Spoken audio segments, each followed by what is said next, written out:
Yes. Okay. So, welcome everyone again to this this topic group. This Wiltshire Climate Alliance meeting, which focuses on giving our member groups and individual member campaigners a chance to help share what they're doing and ask for things that they need. So we're recording the meeting.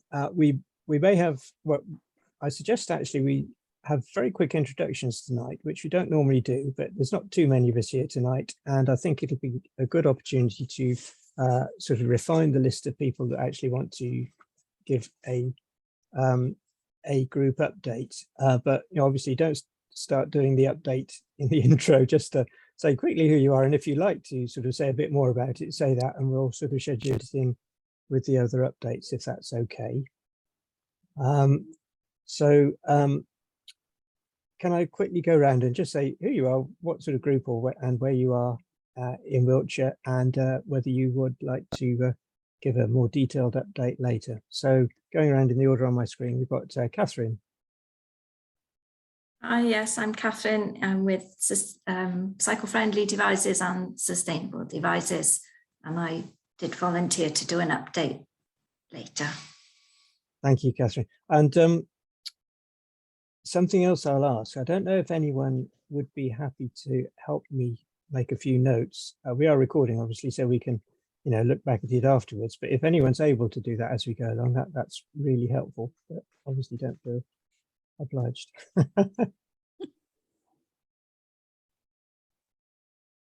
Definitely so. It's okay. Well, yeah. We'll try and put together some notes afterwards. But you know, if anyone does do some good notes, please let me do share them. That'll help me when I'm trying to put some notes together. So next on my screen is Jess. Yeah, I'm Jez from Climate Friendly Bradford-on-Avon, which I'll be giving an update later on.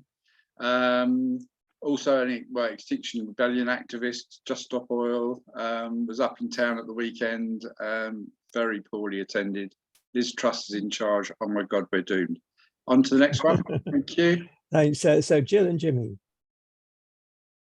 Are you? Not you. I am Jimmy, and this is Jill. Jill. Obviously representing Salisbury, part of Cycling Opportunities Group for Salisbury, involved in a number of transport campaigns across Salisbury and the wider community. Thanks. Not better. Thanks. Thank you. Christine Caution.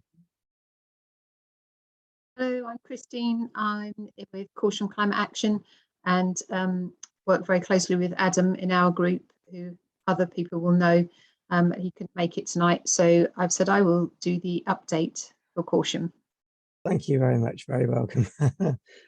Keith. Hello there. I'm Keith Freegard, retired process engineer, now living in Malmesbury. Since joining the WCA, I've become focused on how we can influence businesses in Wiltshire to improve their policy and actions on climate change. Thanks, Keith. Shirley. Thank you. I was Melksham Energy Group, which kind of is only a virtual group. So my energies are mainly in the Melksham Neighbourhood Plan now. But also Melksham Town Council has an Environment and Climate Working Group, and I got invited onto that. And we've just had a big day last Sunday. Thanks, Shirley. Do shout if I forget to ask you during the presentations if anyone else. Well, I'll ask you at the end. And I see that some people have renamed themselves to say where they're from, which is really helpful. Thank you. Horace. Sorry, was that me, Julian? Yeah, if you if you'd like to. Oh, sure. Hello, Chris. Yeah, evening all, and hello, Julian. So I'm chair of Bath and West Community Energy, and based in Corsham, and I've got a few slides which I'm happy to use to give an update on BWCE later on. Thank you. Very welcome. We're looking forward to that. So Jane Cooksey. Hi, can you hear me? I'm Jane Cooksey. I've moved to Wiltshire recently, and I don't know what I want to get involved in yet. So I'm just watching and learning. Hi, everybody. Very welcome, Jane. Margaret? Hi there, Margaret Green from Devices, Sustainable Devices. I get involved with the energy group, the zero waste group, and I'm sure there's at least one other, but my brain's just gone fuzzy. Jane, whereabouts in Wiltshire? Yes, apologies. I've moved to Pitton, which is east of Salisbury. So I'm really Salisbury, local to Salisbury. Okay, yeah. I was Thanks. just wondering if we could drag you in, but you're not very close to Devices, Yeah. are you? Yeah. So- And yeah, I'll say a couple of words about what we did at the energy meeting yesterday and what our plans are. All right, I'll pull you in then. Thank you, Margaret. Okay. Okay. Mike McEwen. Hello, everyone. This is my first time coming to a Wiltshire Climate Action meeting from Swindon, so I'm unaffiliated. I describe myself as, but yeah, live in Swindon, work in social prescribing within the council. So that's sort of my background, and just looking to learn a bit like Jane said. Thanks, Mike. Cheers. Kate Sylvester. Hi, I'm Kate. I'm in Pewsey. I've been here for 18 months, and I can't do everything, which is what I want to do to save the planet. So I focused on energy efficiency homes and retrofits. So I've done a retrofit of a 1965 bungalow, and I'm sort of focusing on that and helping people see what is possible and to learn from all my mistakes. Thanks, Kate. And on our retrofit page on the website, we've got a quick reference to what you're doing, so you can always email us to contact Kate. Claire Truitt. You're muted, Claire. Unmute. There we go. Hello. Sorry about that. Yes, I'm from Salisbury. I've got fingers in various pies. I'm on the land use group at WCA, so I spent some time doing some admin things with that. And so I'm involved in a Burgess project here. I volunteer with Wiltshire Wildlife, and I'm involved with Eco Church, which I spent some time on this summer, such time as I have. And forgive me if I turn myself off a bit because I'm multitasking. So if I go black, I am listening because I've got my headphones on, but I've got to multitask. So I don't want to do a presentation because I've got some other things I've got to do as well at the same time. Okay, will you be able to give us? Will you be able to give us a quick update on the land use group later? Possibly, yeah. All right, yes, thank you. That'd be really helpful. Get through Thank my you other very much. tasks. All right. Rosemary Burke. Hi, yes, I'm Rosie. I live in Tisbury, and I'm on the local parish council. Fairly recently joined the local parish council, and also on the NADA Community Energy board. And with Tisbury Council, we've just set up an environmental working group, very early stages, so don't have anything to report. So really, again, bit here, seeing what I can glean from what other people are doing elsewhere. Thanks very much, Rosemary. Tony. Good evening, everyone. Sorry I came a little bit late. And just a health warning, I shall be eating my dinner during later bits of this. So I'm in Cliff Pypard, which you probably won't have heard. It's a tiny little place just south of Wootton Bassett. My involvement here at with the WCA is kind of multifold. I'm on the steering group. I'm involved with the land use group and the energy group. And locally, my interest lies with, I was in the neighbourhood plan, but that seems to have gone belly up for various local political reasons, which I won't go into. But at the moment, we're convening and running a Cliff Wildlife Group, which is really looking at ultimately in terms of landscape restoration. Thanks, Tony. And hopefully you can give us a little bit of an update on retrofit later. Thank you very much. Dorothy, hello. Hello, I'm Cullen. I'm part of the biodiversity group Wild Cullen, but I'm also on a working group on climate and biodiversity for our parish council. We've just finished our Big Green Week, which had about 12 events. So I'm still sort of, I need to take stock and see where we move forward from there. But there was a retrofit day, but Clive, who's here, is better to come on that than me. Thank you. And Clive. Hello, yes, I'm from Clern. I'm part of the Clern Wildlife Group, Community Land Trust. My interest is affordable,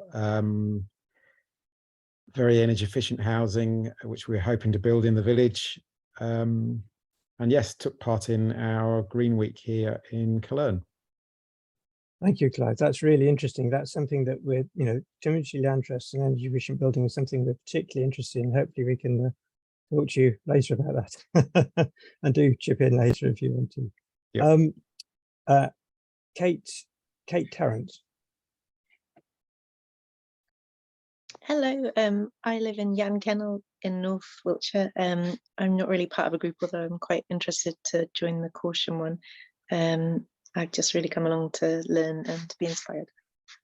Thank you, Kate. Nice to meet you. Welcome. Eva. Hello. I'm sorry I've got my camera up because I'm eating my dinner, but I'm involved in Salisbury Transition City and I've set up a library of things in Salisbury as well. Thank you, Eva. See you later. Joe Norman. Yeah, sorry, my camera's not working. I'm from Lawton, just outside Swindon, and involved really in very small local things, particularly with our local church, with Eco Church, who've just run a green festival, and the parish council's biodiversity group and other things. Thank you, Joan. Hopefully you'll find tonight interesting. Sophie. You there, Sophie? Hey. Hello. Yeah, hi, sorry. Yes, I'm Sophie. I'm involved in I'm in Cairn. I'm involved in various different local groups, particularly interested in energy, and I'm just really here to listen to the updates from everyone else. Thank you, Sophie. There was someone else from Cairn supposed to be here doing some Cairn updates. I think Evelyn, is it? But she's not here at the moment, I think. So I might ask you in a minute if you could just say anything about that. But well, anyway. I probably can't because I okay, fine. All right. Sustainable Cairn much lately. All right, thanks. And the last one on the screen, I think, is Beam. Not last but not least. Sorry, just reaching for mute and camera. I'm a bit subdued because I've actually got COVID. Oh. Which is not cheering me up, I must tell you. Yeah, so I live in Wiltshire, I live in Ramsbury, but I'm really here wearing my Heat Pump Federation hat just to, I guess, offer and provide any technical input people feel they need on heat pump technology. We have got some plotting going on in Ramsbury too, but probably need not go into that too much, I don't think. Don't want to put the cat amongst the pigeons too soon. All right, thank you very much. So actually, sorry, just one more question. I do have a question. Actually, well, I've got two questions for you. Perhaps you can think about this, and if anybody has got anything to contribute, please stick it in the chat. So the two questions are this: if anyone's burning LPG at the moment, I'd dearly love to know what you're paying for it. So if any of you are using LPG, please put a note in the chat about what you're paying for it. And the second thing is, and this might be one for the group itself to think about and come back on. Government are talking about putting a major boost in place in terms of PR for the boiler upgrade scheme in the new year.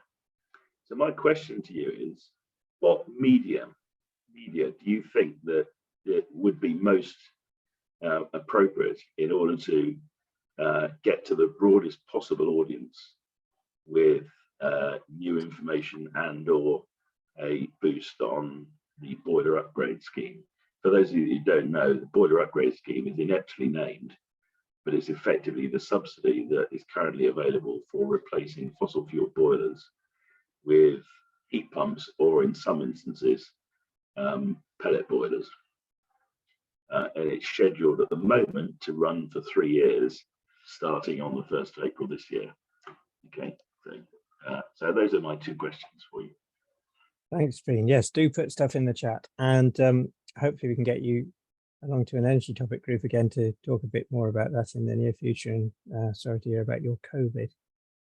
So, so let's get going without further ado on topic group updates. So I've put a draft running order in the agenda, which I'll copy into the chat. But if anyone else has one, which, in fact, where's it gone? Just trying to get it. I thought we had a few new joiners as well while we were talking. Did we not? Maybe not. I think I've covered everyone. But is there anyone else that hasn't introduced that would like to? Okay, I think I've got everyone, Jez. Thanks. So I've just put a sort of draft running order so that people can be prepared, if that's okay. We'll go through in that order and see how we go. So it's 7:20. We've got a few other. Well, we hope to have after this a breakout where we can just discuss briefly what we've heard and then ask any questions that we want to sort of at the end.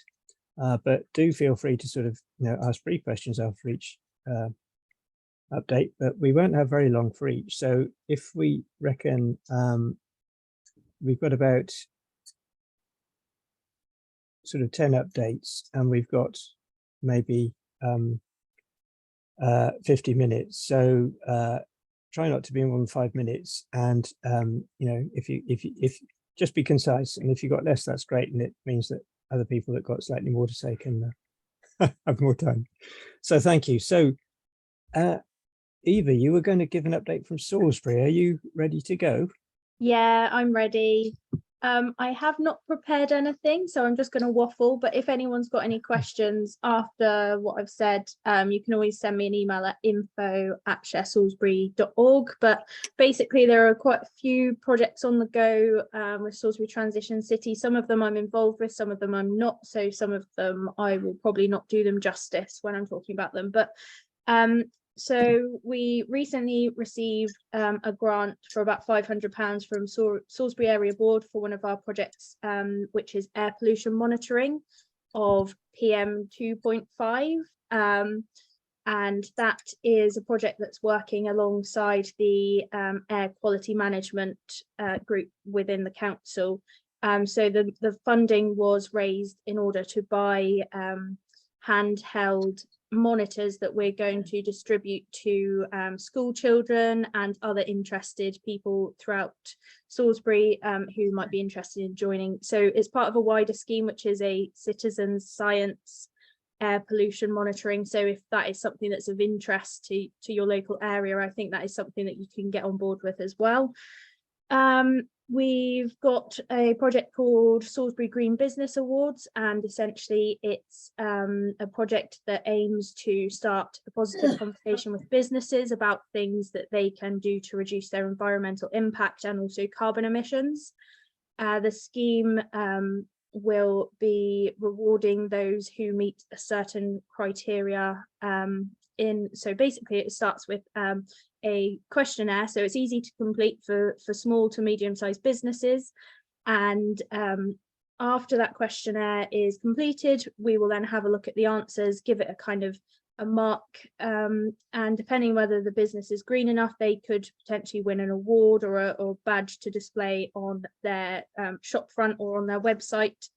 And the idea is to also provide those businesses with a big information toolkit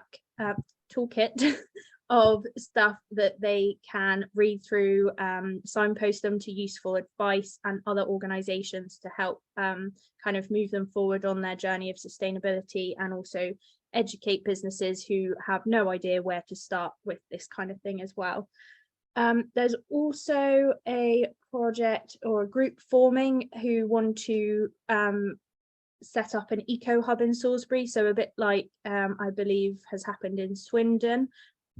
We really want a kind of hub where all environmental things and information can be shared, but also environmentally friendly businesses can kind of share that space as well. We unfortunately had to postpone our annual environmental community festival, People in the Park. So if you weren't able to come to it this year, the date has moved to the 20th of May 2023. So everyone is welcome to come along. It's basically live music, local stallholders, environmentally friendly businesses, and the stages are all powered from an electric car battery that Christian, who isn't on the call tonight, has crafted a contraption so things can be powered by electric car battery, which is quite ingenious. But other things, so Share Salisbury, not necessarily a Salisbury transition project as it's its own thing in its own right now, but that is doing very well. It's been very well received in the local community, and it basically is a place where people can borrow all sorts of useful things instead of having to buy, own and store them at home themselves. So the things that are available we increase with the needs of the community. So people can say, oh, if you got a multi-tool, for example, and we all look to get one of those in. It's a retrofit surveyor. Of course. But that's probably a really quick summary of some of the things that we're doing. But like I said, if you wanted to find out a bit more, you can either go on the Salisbury Transition City website or send us an email. I'm quite happy to talk to anyone else a bit more about anything if you're interested. Thank you. Thank you, Eva, that's brilliant. And I'll say to everyone, if you can send through a few notes to the contact address afterwards, then I'll try and collate them and we'll share it around the email list, because there's some really useful stuff going on. You mentioned the repair cafe, did you, Eva? I might have missed it while I was... I did not. We Scribbling. also have a very active repair cafe in Salisbury, which Jimmy will know a lot more about than I do, because Jimmy was a founding member of the repair cafe in Salisbury. So Jimmy, if you want to say anything. I'd love to. Yep, we had our latest repair cafe on Saturday just gone. We had an absolutely fantastic day. We have about 30 volunteers turning up first Saturday of the month. We have a website which people can then book in their items. It's extremely well attended, extremely well known in the city, and we're extremely proud of it, and it achieves great things. So we're grateful to everybody that supports it. And we'd encourage all of you to start a repair cafe in your own towns. They are just fantastic community activities. Thanks, Jimmy. Yes. Again, if there's any notes you can send me on that about, how to go about setting one up or whatever, then that would be brilliant. Thank you. Okay, so I'll move swiftly on because we've got limited time. So the next one on the list was Khan. Who is doing the update from Khan?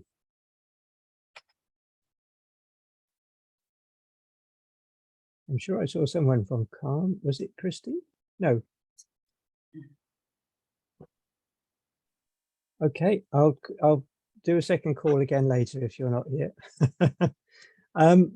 So Bradford on Avon was the next one on the list. Well, I've got to follow Eva. Thanks.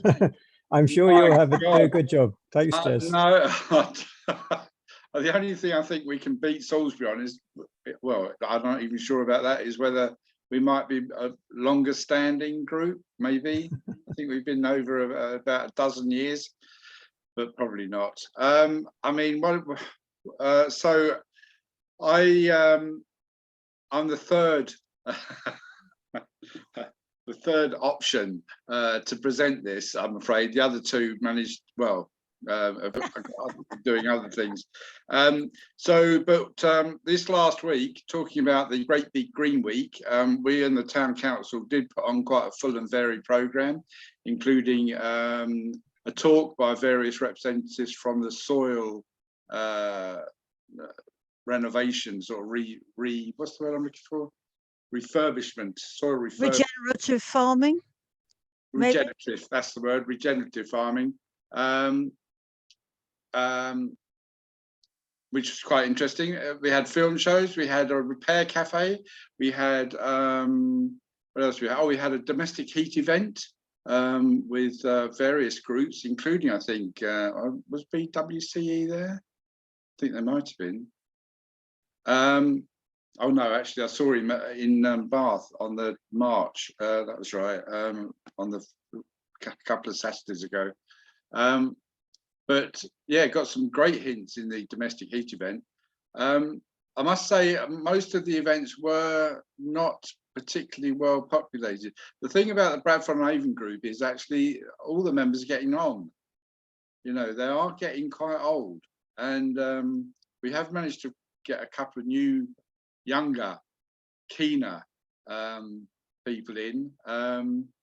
You know, it was a great boost, that is. And hopefully one's going to take over writing the newsletter and revamp it, and sort of, instead of this dense text that we send out, they're actually going to put some pizzazz into it and try and generate some youth affiliation, as it were. But so what else have we? We're doing a survey on food shops and cafes, pubs and restaurants, on their provenance and packaging, and to get providers thinking about sustainability issues.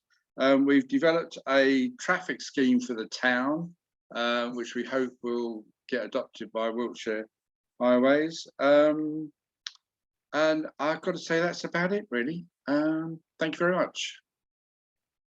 Thank you, Jez. Yeah, thank you for stepping in. Hopefully we can get Rachel to do us an update another time.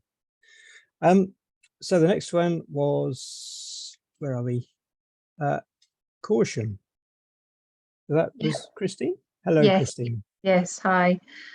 So we've also been going quite a long time in Caution, but at the moment we're quite a small active group, and we tended to keep things going that we've started, but we really want to progress into new things.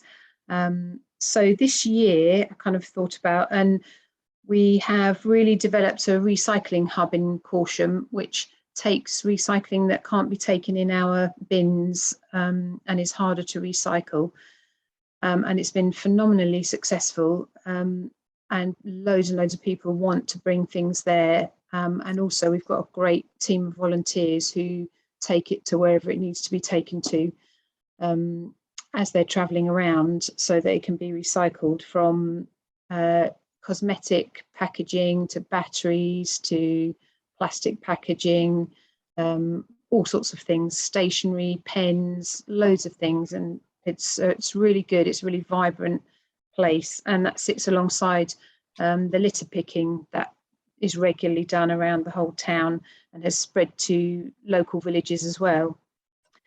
Then this year we also initiated, after a long time, in fact several years I think, negotiating with the council, we initiated a community garden which is just behind the Pound Arts Centre.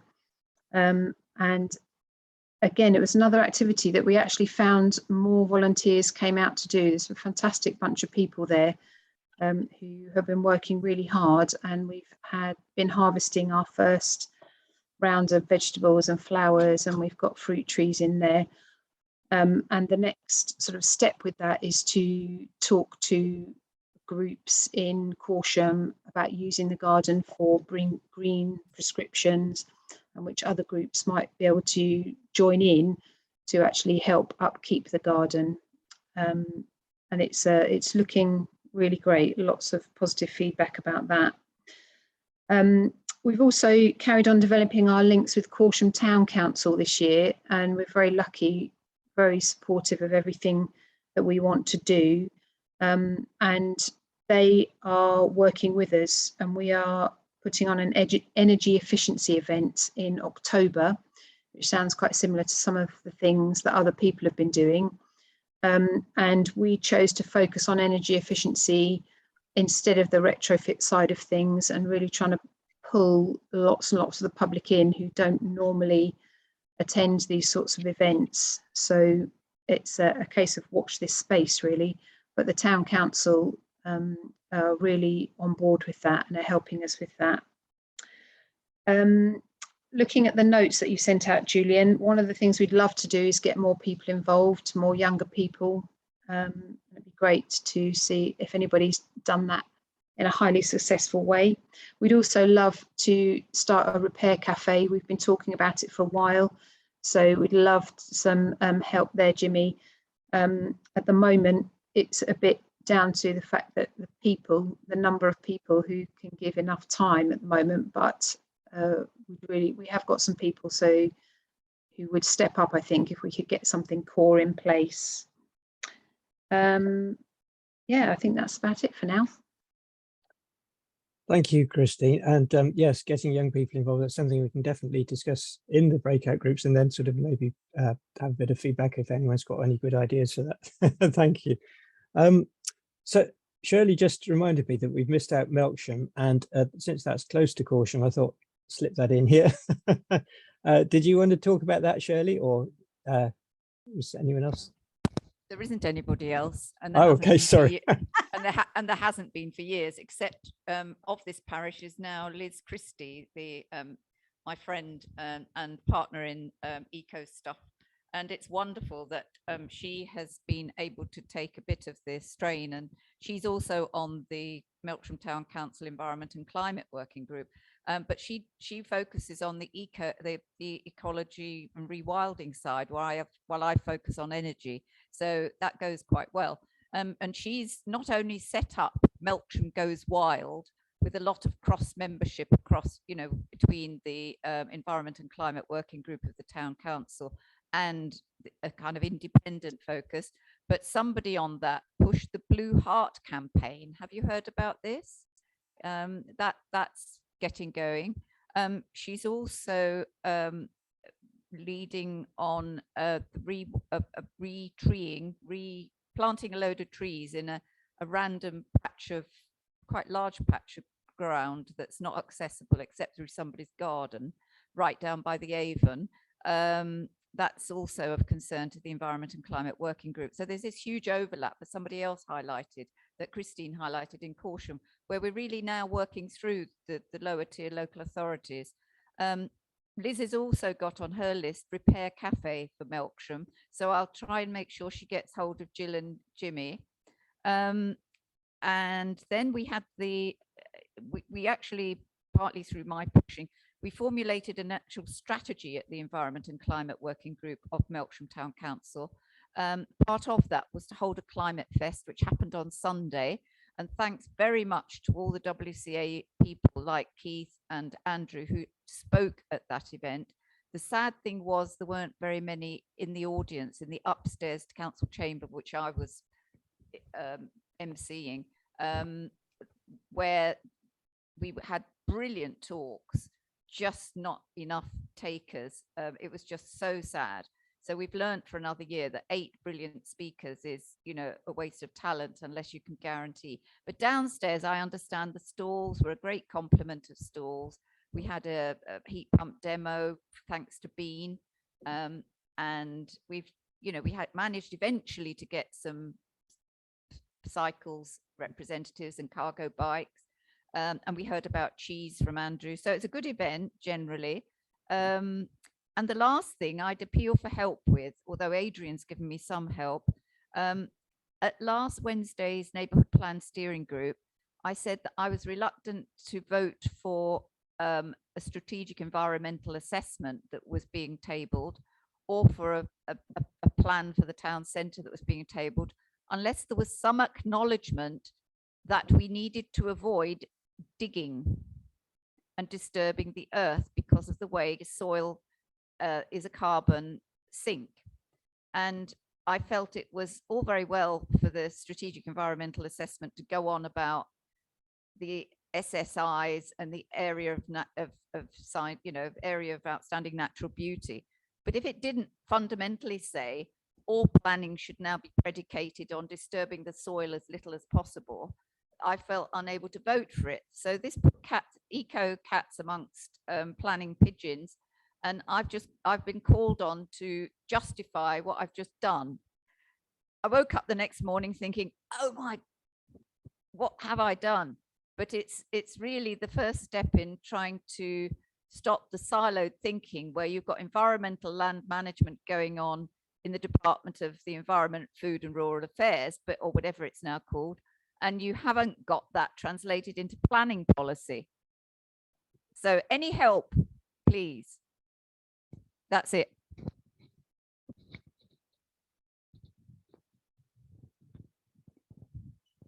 Julian, you're muted. Sorry, thank you, Shirley. And I was going to say, do feel free to put your contact details, and this applies to all the people that are asking for anything or presenting in the chat, and we'll put them in the notes. Also, if you want to send us any notes, we can share those afterwards. Thank you. Okay, so the next one I had on the list, which I didn't really have time to organise very well, is Bath and West Community Energy. Now, of course, that's more of a sort of wide area group rather than a local group, but we're very keen to hear from it. Who was going to present that? That's me, Julian. Chris. Hello, Chris. Great. Thanks for the opportunity to present. I hope it's okay, us presenting to WCA, because we do honestly operate in Wiltshire. It's just sort of, top left corner bit of Wiltshire rather than the whole of Wiltshire. But you're very welcome. Thank you. I mean, we're grateful that you could come. Thank you. No, it's right. I think that qualifies. I do have some slides, but I don't think I've shared on Zoom before. Can I just give it a go? Oh, could you enable participant screen sharing, Julian?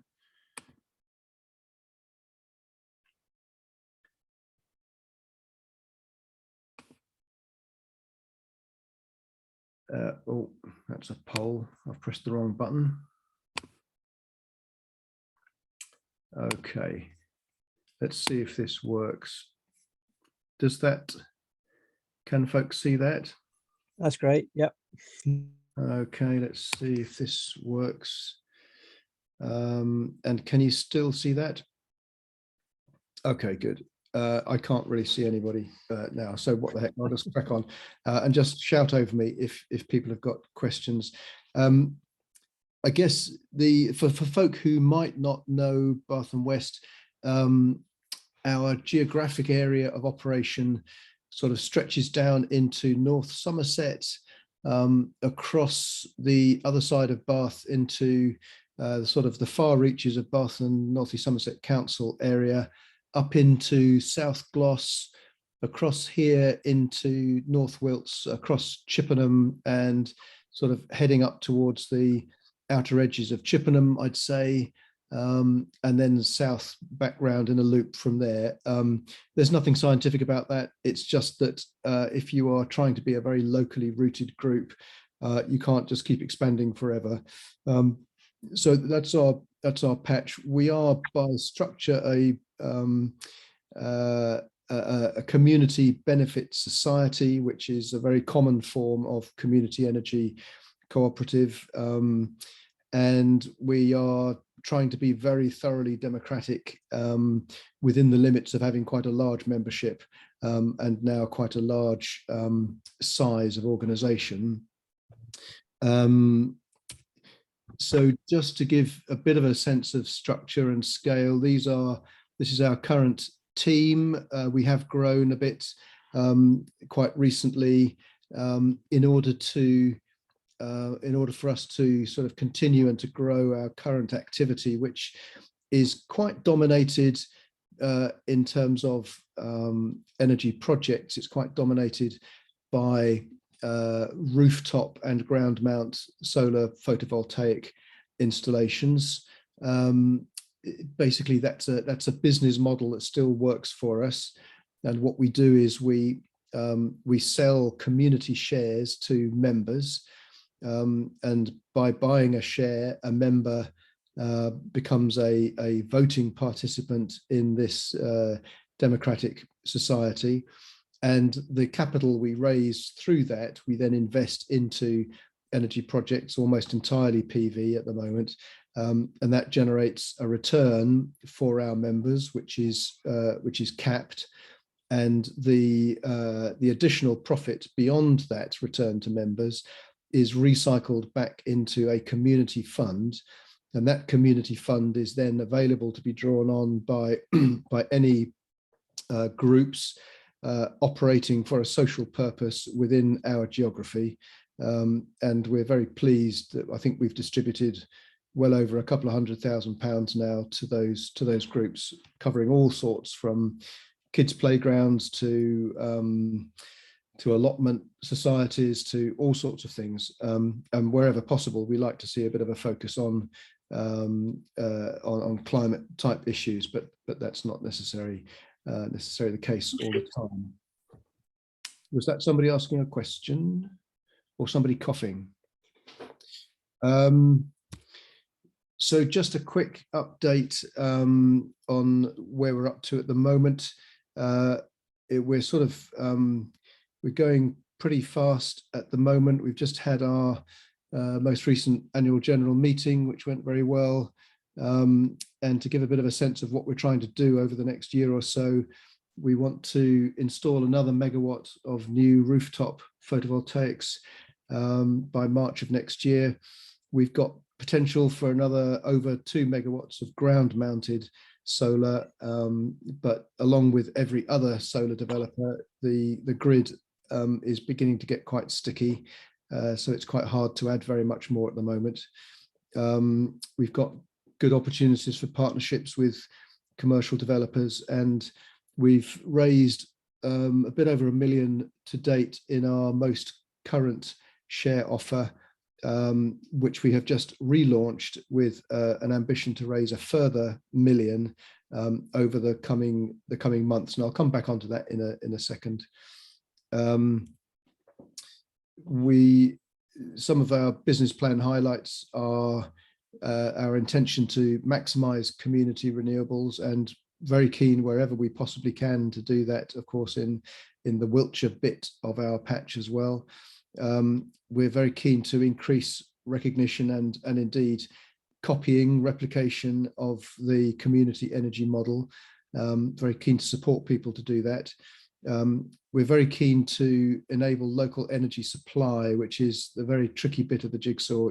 Anybody can build solar panels, but joining the dots so that people can then consume electricity locally is much harder to do.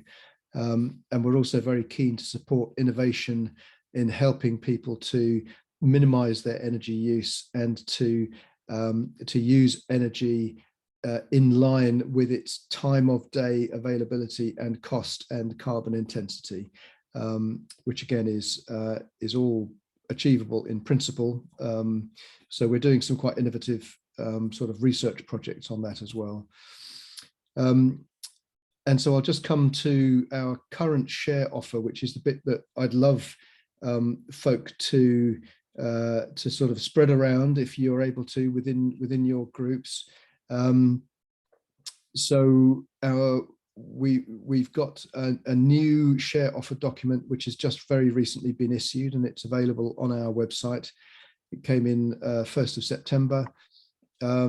We've got a target interest rate of 5% on those shares, and that is paid. That's not a distribution of profit. That is a payment of interest on the share capital, and it can't be increased above 5%.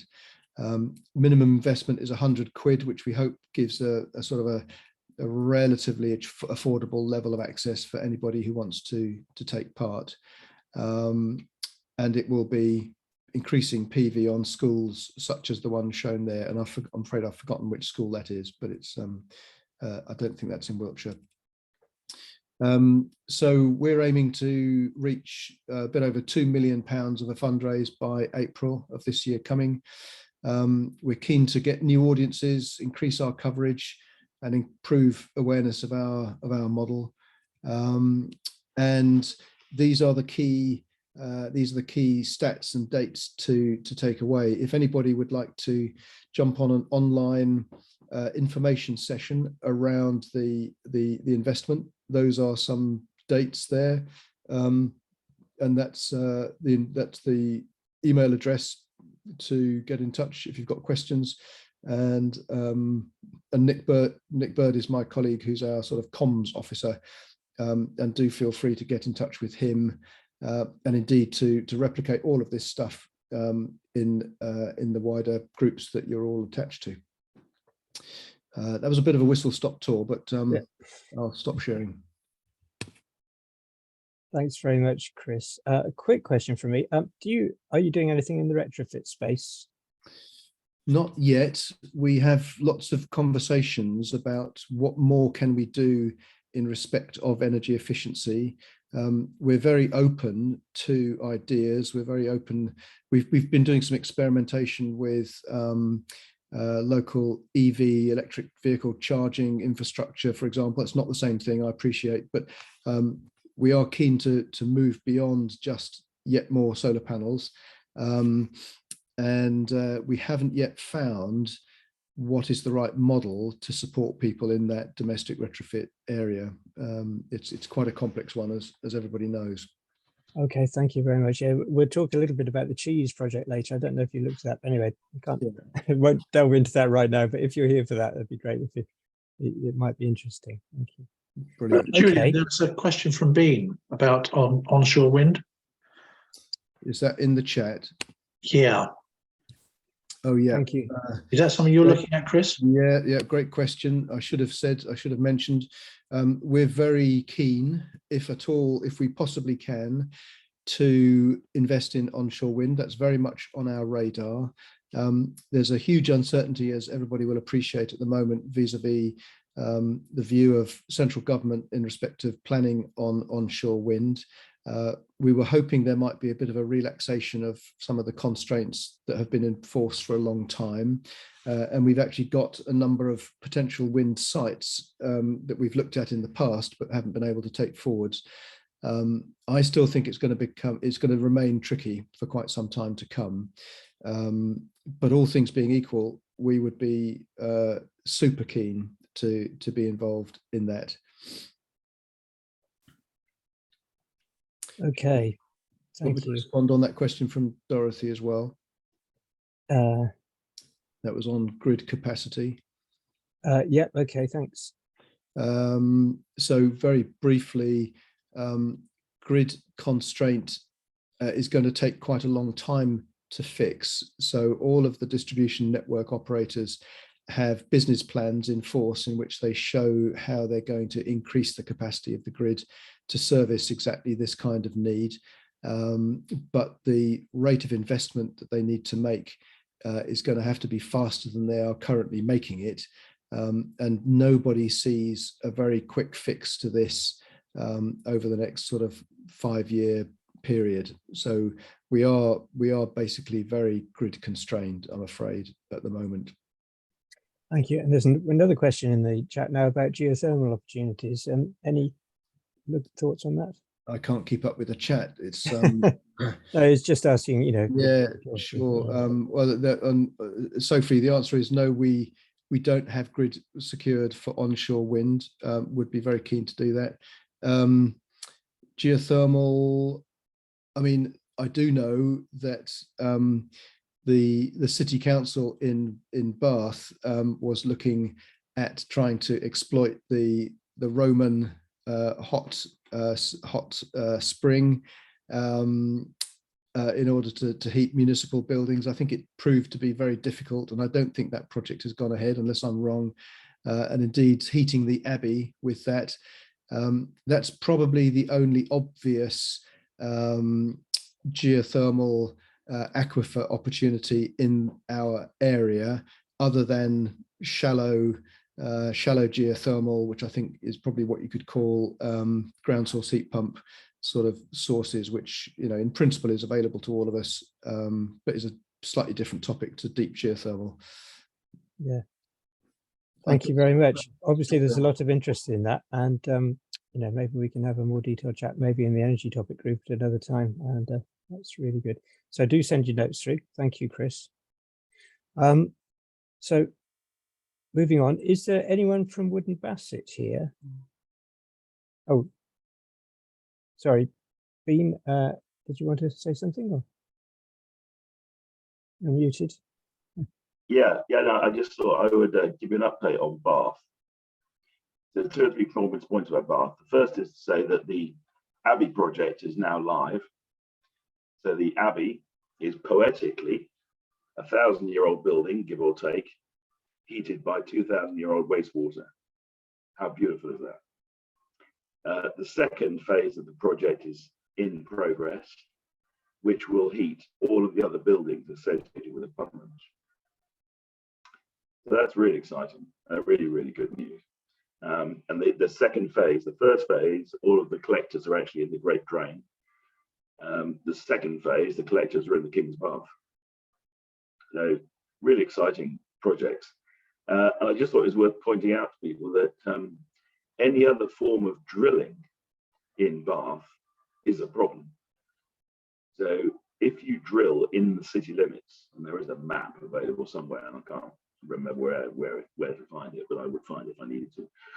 Anywhere you drill in those limits, you are exposed to an unlimited, indefinite risk in that if there is a future impact on the Roman baths, Bath do not have to prove it's your fault. They just go after you. So I'm afraid the closest we got to drilling is up at St. Catherine's. So if anyone knows the area, St. Catherine's is the closest we got in. And the drilling line was only about a mile down the road towards the city from St. Catherine's. So drilling in Bath is a bit of a problem. But yeah, I think we're making some pretty good use of the outflow from the Roman baths at the moment. Right, thank you. Okay, so is anyone here from Wood and Bassett, or do we have to skip that one for the time being? I'm close. Yeah. Okay. Oh, yeah. Tony. Yes. I'm not in, and of course, and I can't ask for them, I'm afraid. Yeah, and you've been liaising with the area board as well, I think, haven't you, or whatever? So yeah. Yeah. Okay. Well, I compared with previous speakers. It'll be a very brief one. Yeah, Cliff Pipe Hard. We're a very, very small, tiny little parish, but I think we're gradually gathering a group of people who are very keen on the wildlife of the area. So I'm kind of leading them towards a biodiversity and landscape sort of recovery approach. So we've got a couple of landowners and farmers involved, and we've had a number of events. Really, we've only been going 6 months or so. So we've had a number of events that really getting people out and about and to see what is actually on their doorstep and begin to appreciate it. And then on the back of that, to appreciate what could be done and what's possible. So we've had hedge surveying. We had a very interesting regenerative farming visit to a live couple of fields there, which actually they're changing their practices because obviously with fuel and fertilizer costs, there's big changes going on within certain types of agriculture.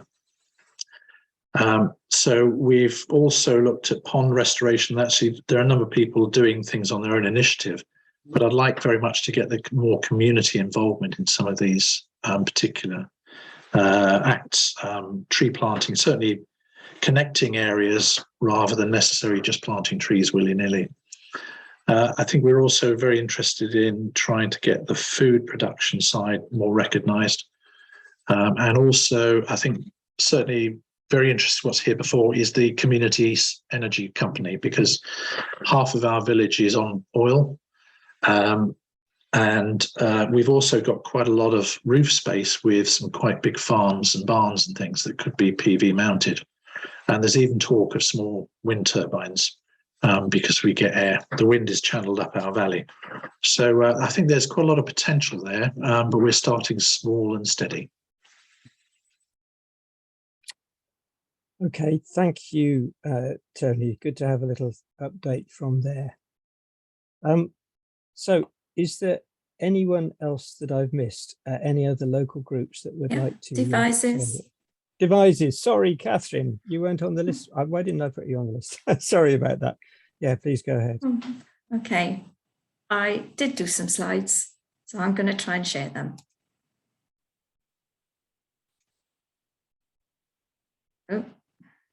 No, maybe not. Sorry, that's my fault. Oh. Catherine, make me co-host. Yeah, try again. Okay.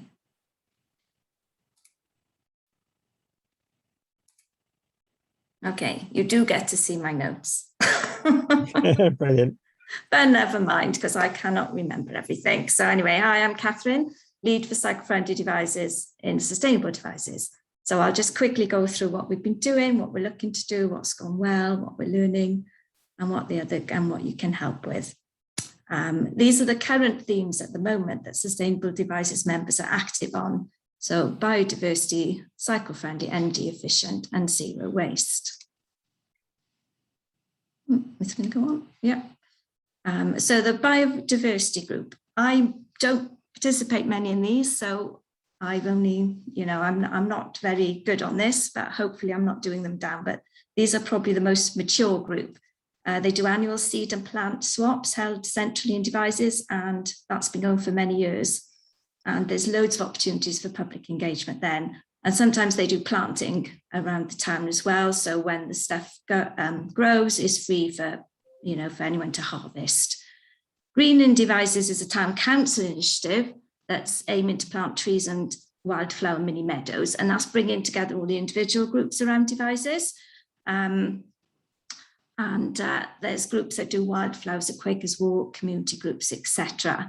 And they want to have everyone working together. But on the back of that initiative, Sustainable Devices is now working on a biodiversity strategy with the town council as well.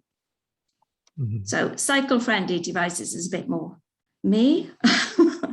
So our aim is to make devices cycle-friendly so that, everybody can cycle around, because a lot of people don't cycle around devices.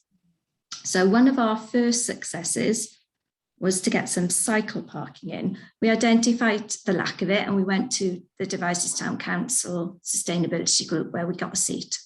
It was supported and it was funded by the area board, and it's now in place in the marketplace. It is a temporary one. So the idea was to find out if it was going to be used and then move it around different areas and devices. So I think we've proved that it's going to be used, because and hopefully now the next step will be to get some permanent cycle parking in there. We wanted to raise our public profile quite a bit, so we have been starting to participate in more public events. We went in the Devices Carnival, which was great fun because the roads were closed. We could cycle everywhere, so that was good fun. We also went to we have our inaugural Devices Sustainability Fair, where we promoted all things cycling, and we held guided rides around the town, just so we can take people out who didn't know any of the cycle routes or were unsure. We also went to the Wellbeing event, where we had displays of different bikes, a 100-year-old one, which one of our members was very proud of as he'd restored it. And I took my e-bike along as well. And these are all things that we do just to draw in the public, really, so we can have conversations with them. We borrow the smoothie bike from Wiltshire Wildlife Trust, and that's always a hit with the children, so we can get all the parents engaged as well then while they're waiting. And it just gives us an opportunity to talk to people. Each time I also take a temperature, what it's like to cycle in devices using my cyclometer or questions on a flip chart. And the main response we've been getting is it's not safe. So I'm trying to gather this as local evidence. So when we make representations to Wiltshire Council, we've got authority to speak on behalf of residents because we have engaged with them. Cycle-friendly devices recently met with Marjorie Hatpenny, who is the active travel officer and she recently worked with Sustrans. And she's been employed by Wiltshire Council until the end of October. She's really enthusiastic and she had a budget. So she was keen to work with us, and we linked her with the right people and she got a doctor bike organised on October the 1st in Devices Market. And then at half term, which we just joked about cycle scary devices, this has morphed into 3 children's Halloween scavenger cycle events. So not only are we doing one in Devices, they're going to do them, I think it's in Trippenham and Trowbridge as well. So this is just to encourage children to come on their bikes.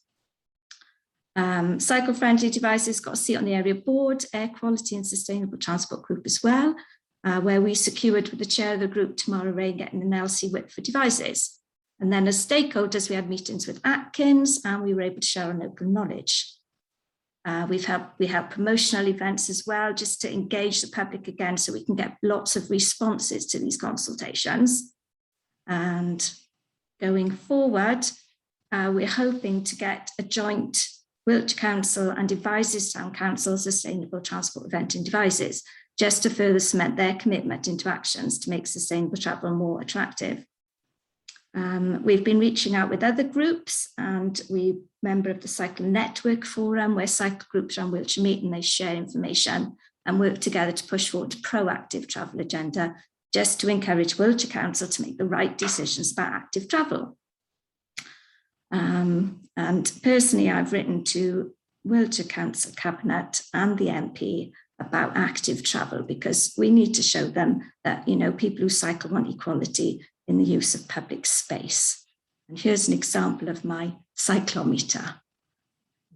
Public love to stick little dots on things, so that was good fun. The energy efficiency group, and all I know is they're going to organise a big energy event in January, which I think Margaret can tell us in a moment, hopefully. We also have zero waste. So zero waste evolved from the plastic free into zero waste, because they just found the plastic was too narrow, and they had so many other more ways that people could cut down on their waste. They talked, so what else? They talked like the Shrewsbury Cup, but there was time and effort, so they found that to be prohibitive and moved on to encourage more about reusing items as well. So the investment has gone into reusable period and personal care products that were acquired with a grant from Wessex Waters Environment Fund, and Sam takes those around to things like the wellbeing event that we went to, so that people can see what options are available. To cut down on food waste, members initiated a community fridge, and I think that's a photo there of them just opening on September the 30th. So they did get a grant from the area board to purchase the fridge, and the town council offered a space for them to operate it for. And also the volunteers had to do all the training required for food handling. So we need to wait and see how successful that is, as it's only just opened.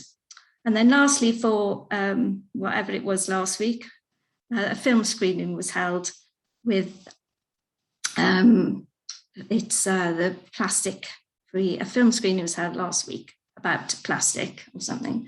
And lots of the public were invited to attend, and local councillors were invited to attend as well. Unfortunately, I was on holiday, but I believe it all went very well with lots of cakes. So what would we like to do, but we've not started? We've been talking about doing a mass cycle event in Devizes, a bit like the Kidsical mass cycles that happen in Bath and around the country. I'd like to do an audit of the current cycle routes and then prioritise the improvements and try and get the air quality to start funding some of those improvements. We'd like to do a sustainable travel event with the Town Council and Wiltshire Council. This larger sustainability fair next year, where we take over all of the marketplace, and the energy efficiency event coming up in January. And what can you help with? Well, any contacts or anyone you would know that would like to participate in our energy events and travel events, promoting of these events, and maybe if we could share when you have organised what the pitfalls are and how do we get people through the doors. And lastly, a picture of us at the carnival. That's it. How do I get out? Stop sharing stop at the top, sharing. lovely. That's it. Thank yeah. you. That's Thank brilliant. you. Thank you very much, Catherine. Margaret may want to Talk about energy. say about energy. Yeah, just briefly, Well, Margaret. very quickly. We have been talking about where we're going to hold and exactly when we're going to hold an energy event in January.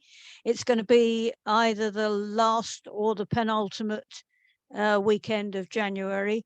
So let people get over Christmas before they come. And and we're planning on having lots of stalls talking about energy in the round, saving energy, using solar PV, using heat pumps, etc., etc. So we're hoping to have people who know about those things and can facilitate those things actually taking stalls and coming to talk to the people of the town. So that's the energy thing. The other things that we are involved with, we do have a climate cafe every Thursday on market day, and we've been given a table at St Andrew's Church where they have coffee morning at that time of the week. And people who are worried about climate, want to know what they can do about climate, are invited to drop in, have a cup of coffee, and find out what they can do most effectively to push action to control the climate.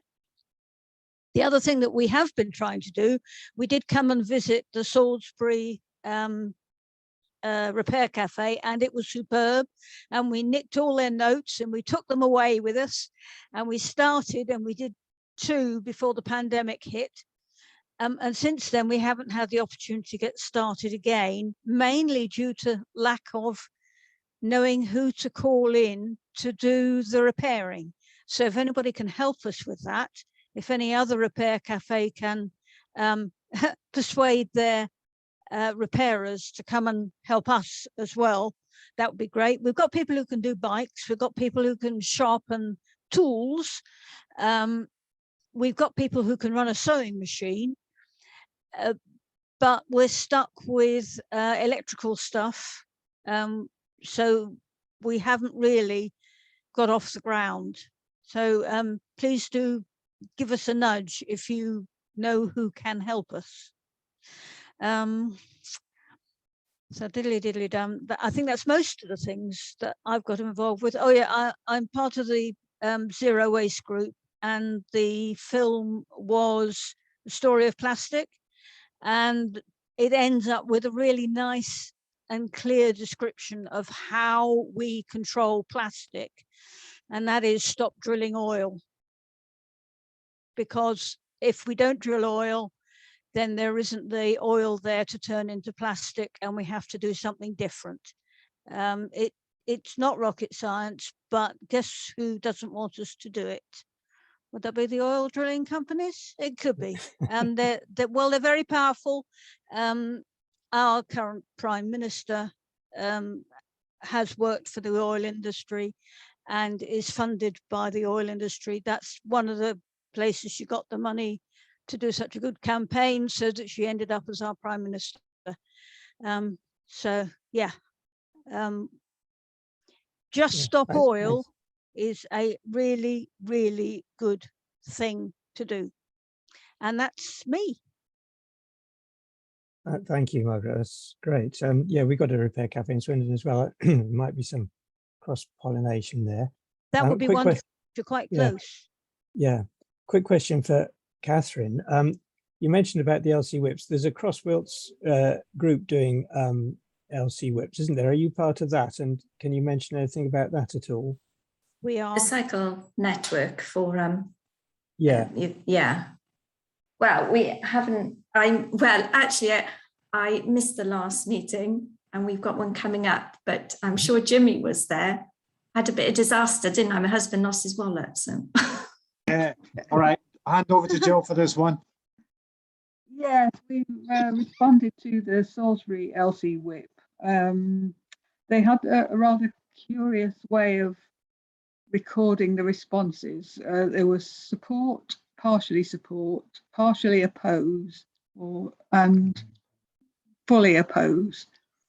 So what the difference quite between partially support and partially opposed was, we weren't sure. So some of the responses that partially supported were in the partially opposed category. And so the guys at the highways officers are having a hard time sorting out which responses were actually supporting and which were not. The whole thing was a bit of a dog's breakfast, the Salisbury one. The highways people don't want LC whip. So who's the I mean, that contact? is the top and bottom of it, isn't it? The highways departments don't want LC whip. They don't want any of their money being used for active transport. If people want to get involved in this LC whip sort of discussion, who's the contact? Well, it's all on the Wiltshire Council website, but the Salisbury consultation has just finished. Yeah, no, I meant the group. But the other ones will be available for consultation soon. Who's the contact, Lawrence? Oh, Lawrence. You mean through the Wiltshire Climate Alliance? Exactly. Yes. Yeah, Lawrence. Lawrence Cable. Okay, maybe if you could pop something in the chat, that would be brilliant about that. That'd be great. Jimmy. Yeah, Okay. It's an interesting area that we need lots of support on. Okay. Yes. Okay. Anyone? Any other questions for that? Right. So, moving on. Just finding my page. Right. So, I was just so I've got a couple of slides for Chippenham, and I'd say something about Swindon to round off this part of the thing. Is anyone here from Chippenham that wanted to say anything about the slides from Chippenham? Because I'd be just sort of showing them, and they're Nick's slides, Nick Murray's slides. I'll just put them up quickly to flip through to show you what we've got, but I won't be able to say very much, and I think we should probably move on from that. Here we go. Can you see that all right? Yep. Yep. Thank you. So Nick has mentioned that there's a group called Zero Chippenham, which he's chair of, I think, and these are the main action areas: renewable energy, sustainable transport, clean air, tree planting, and community engagement. They've got some ongoing projects. Community solar panel discount scheme, which is quite interesting because I know someone was trying to get in touch with it, and I'm not sure where that's sitting at the moment, but you can see what it's done to date. Tree planting scheme with Avonlea's trees, I believe, and community engagement work. A few pictures of past events and forthcoming projects. So this thermal imaging project, a lot of people are trying to do thermal imaging type things, and that's something we'll be discussing on the cheese item in a bit. But Chippenham are getting a couple of cameras. I don't know exactly how they're planning to organise the way they use them, because that's quite important. And generating renewable energy in the community. So that's with WCA, I presume. I don't know, maybe not. No, it's probably not. Okay, so they're buying into a 50 megawatt solar farm and giving the community a chance to buy shares in the scheme, which is a good way of doing it. And there's Nick's contact details, which again I'll share in the notes afterwards. So I won't ask for questions because we won't be able to answer them, but you can all discuss it in the chats afterwards. And if there are any questions, obviously we'll make a note of them and share them. I'll just say something quickly about what's happening in Swindon. So the sort of Swindon branch is called Swindon Climate Action Network and affiliated to Friends of the Earth. And a couple of quick highlights from what we've done recently. We ran a climate fresque workshop. Climate fresque is a very interesting project where you get a series of about 50 cards which you give to your participants. It's a sort of organized game basically that you play over 3 hours with 50 cards. You give them out in batches to the participants and get them to arrange them in order of cause and effect. And they come up at the end of the thing with a sort of chart which shows all the cause and effects of climate change.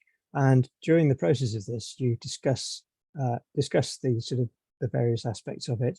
And it's a very useful way of helping people to engage and understand with all the different aspects of climate change. So I'd highly recommend it. We've run one pilot so far, and 2 of the people that were on the pilot, out of a maximum of 8, want to become facilitators for it. This is the idea, and then they run that game within their communities, whether it's a work community or a church community or any other sort of community that they're part of. So that's one thing we're doing. And there's also a biodiversity version of that, which is a slightly earlier stage, I think, but we're looking forward to doing a pilot for that as well. The other thing I'll mention, well, one of the small thing, well, not small, but something that's happened in Swindon is we had a festival called Small Change, which was a month-long thing in the grounds of a local museum where they got a really nice outdoor space, and they had marquees there, and just every weekend they had different events. It was a very low-key but friendly event, and a lovely thing to do. And one of the highlights of that was probably a cycling talk by one of our parliamentary candidates for the next general election. And yeah, there were lots of good things anyway.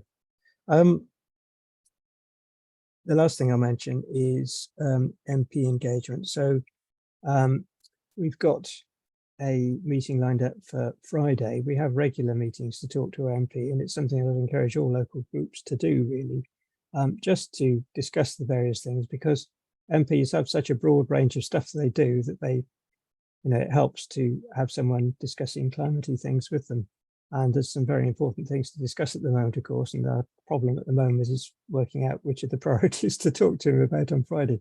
We've got a half-hour slot, and we normally go along on a Zoom with a number of us.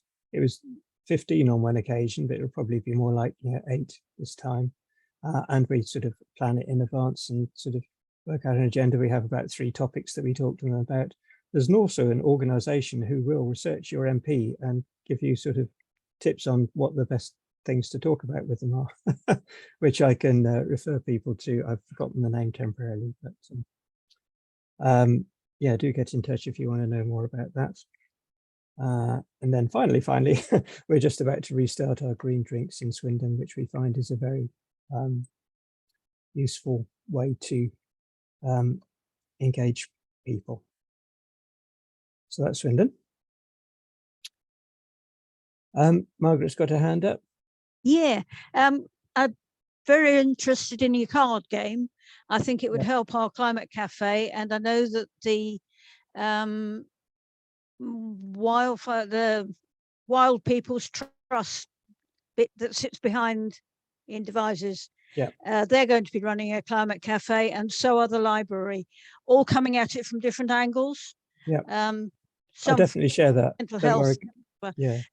And the other thing is, yes, we need to pin Danny Kruger down and find out what he's useful for. And so any information, thank you, Catherine, I enjoyed that. Well, somebody's got to find out what he's useful for. Any information about what direction to come at him from would be great. Because you can't just say the bloke's a waste of space, because I'm sure it's not really. It's just the impression I get. Yes, well, he did organise a sort of climate workshop type thing, didn't he? But yes, I'll put you in touch. He did, but he didn't say much, did he? Thanks, Margaret. Cheers. Okay, right. So I think we've had so much information coming at us. We'll have a quick 10-minute breakout now. I definitely want to finish by 9 o'clock. And we have a few more items that we want to do quickly updates. Obviously, maybe not everyone will be able to stay till then, but so if everyone's okay with that, I'll open some breakout rooms now. And the main topic is just to discuss what you've heard, any and particularly pull out any particular things you'd like WCA to do or you'd like from each other, and then just feedback on those quickly at the end. Okay, so I'll open breakout rooms now. Okay, so hopefully everyone's familiar with this. If not, just stay behind and we'll help you.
Oh,